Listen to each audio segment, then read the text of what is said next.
আসসালামু আলাইকুম। স্বাগত জানাই আপনাকে হ্যান্ডরাইটিং থেরাপিতে। কলম নির্বাচন, আসলে কোন কলম দিয়ে লেখা ভালো হয় এবং কোন কলম দিয়ে লেখা ভালো হয় না এটা আমাদের অনেকেরই জানা নেই। আর তাই আজকের ভিডিওটিতে আমি আপনাদের সাথে শেয়ার করব কোন কলমটি লেখার জন্য উপযুক্ত কলম। ভিডিওটি শুরু করার আগে বলে নিতে চাই, যারা আমার চ্যানেলটিতে নতুন দর্শক তারা অবশ্যই চ্যানেলটিকে সাবস্ক্রাইব করে পাশে থাকা বেল আইকনটি অন করে রাখবেন। চলুন দেরি না করে ভিডিওটি শুরু করি। বাজারে অনেক ধরনের কলম কিনতে পাওয়া যায়, কিন্তু সব কলমই কি লেখার জন্য পারফেক্ট? সব কলম দিয়েই কি স্মুথ ভাবে লেখা যায়? মোটেও না। আসলে সব কলম দিয়ে হাতের লেখা ভালো হয় না। কিছু কলম আছে যেগুলো দেখতে অনেক সুন্দর এবং দামি হয়ে থাকে, সেগুলো দ্বারা লেখা ভালো হয় না। এবং এমন কিছু কলম আছে যেগুলো অল্প দামে পাওয়া যায় কিন্তু লিখতে মোটামুটি ভালো হয়। এখানে আমি আপনাদেরকে কয়েকটি শ্রেণীর কলম দেখাচ্ছি। শুরুতেই আপনারা দেখতে পাচ্ছেন ভেস্টার এমআর নামের একটি কলম। কলমটি দেখতে দামি হলেও আসলে এটা দ্বারা লেখা তেমন সুন্দর হয় না। এরপর আপনারা দেখতে পাচ্ছেন গুডলাক টপার কালার কলমটি। এটিও দেখতে মোটামুটি সুন্দর, কিন্তু লিখতে গেলে আপনাকে একটু সমস্যায় পড়তে হতে পারে। যেমন ধরেন, কলমটির গায়ে কোনো গ্রিপ্ট না থাকায় এটা দ্বারা কিছুক্ষণ লেখার পর আপনার হাতে ঘামের সৃষ্টি হতে পারে, ফলে আপনার লেখার স্পিড কমে যেতে পারে। এরপর আপনারা দেখতে পাচ্ছেন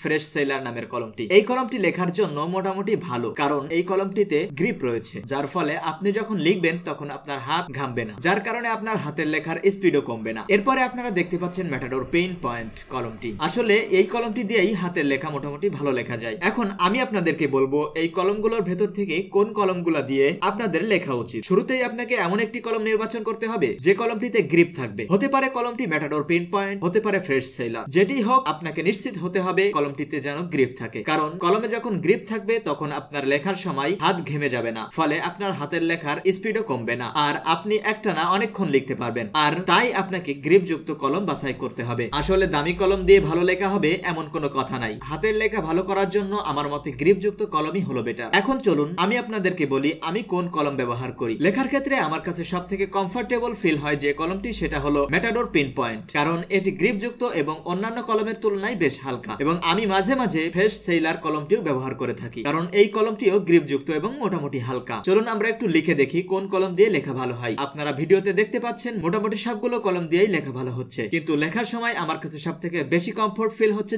সেটি হলো ম্যাটাডোর পেইন পয়েন্ট এবং ফ্রেশ সেলার। আর তার কারণ হলো কলম দুটিতে গ্রিপ রয়েছে, যেটি আমার লেখার ক্ষেত্রে ভালো উপকার দিতে পারছে। কিন্তু অন্য কলম দুটির ক্ষেত্রে একটি মোটা এবং অন্যটি গ্রিপ ছাড়া হওয়ায় আমার কাছে আনকমফোর্টেবল ফিল হচ্ছে। যাই হোক, হাতের লেখা সুন্দর করার ক্ষেত্রে শুধু কলমই আসল ভূমিকা পালন করে না, বরং আপনার নিজের চেষ্টা থাকতে হবে, তবেই ইনশাআল্লাহ পরীক্ষার খাতায় আপনার হাতের লেখা ভালো করতে পারবেন। আমি আপনাদেরকে যে পরামর্শটি দেব সেটি হলো, পরীক্ষার খাতায় আপনারা যদি হাতের লেখা ভালো করতে চান তাহলে অবশ্যই আপনাদেরকে গ্রিপ যুক্ত কলম ব্যবহার করতে হবে, অর্থাৎ ম্যাটাডোর পেইন পয়েন্ট বা ফ্রেশ সেলার এর মতো এ ধরনের কলম ব্যবহার করতে হবে। এতে আপনার হাতও ঘামবে না আর লেখার ক্ষেত্রে স্পিডও কমবে না, যার কারণে পরীক্ষার হলে আপনি প্রথম থেকে শেষ পর্যন্ত একই স্পিডে লিখে যেতে পারবেন। অন্যদিকে আপনি যদি পরীক্ষার হলে দামি কলম ব্যবহার করেন তাহলে হয়তো আপনাকে স্মার্ট দেখাবে, কিন্তু হাতের লেখা ভালো করতে পারবেন না। তাই অবশ্যই পরীক্ষার হলের চেষ্টা করবেন গ্রিপ যুক্ত কলম ব্যবহার করা, এতে আপনার হাতের লেখায় স্পিড ঠিক থাকবে। আর হাতের লেখায় কিভাবে স্পিড বাড়াবেন সে বিষয়ে আমার চ্যানেলে একটি ভিডিও দেওয়া রয়েছে, ভিডিও লিংক ডেসক্রিপশন বক্সে থাকছে, চাইলে দেখে আসতে পারেন। আর আপনার হাতের লেখা যদি এখনো সুন্দর না হয়ে থাকে তাহলে হাতের লেখা সুন্দর করার জন্য